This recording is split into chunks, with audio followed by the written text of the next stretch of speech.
Welcome back to Solutions for Financial Independence. Joining me now, John Halterman with Beacon Wealth Management. How are you, John? Yeah, I'm doing great, Nikki. How are you? Doing well, thanks. It's been a while. Nice to have you back. Well, thank you very much. I'm glad to be back. Good. Now we have a question this week. It's from Jim from Bridgeport. He said his plan is to retire in 10 years, and he heard you only need 60% of your current salary to survive. Is that true? Well, Jim, a lot of people say that. That's what we call a rule of thumb. And, it's not that that may be incorrect, but at the same time, I don't know if that's the correct way.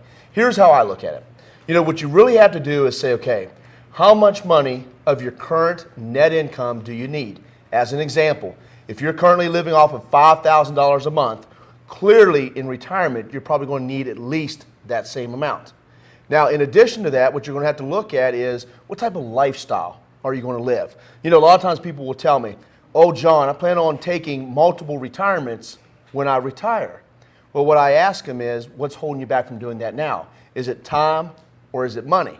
They'll say, well, it's money. And I said, well, if you're making the same money, even though you have more time, you won't necessarily be able to do that. So if you want to take multiple vacations, well, you have to factor that lifestyle in also. So it kind of depends on how you want to live your retirement. Oh, absolutely. How you want to live, what your lifestyle is going to be, how much traveling. What I find out is that when people first retire, especially if they retire early, they have a tendency to be more active. And if anything, you probably need more money.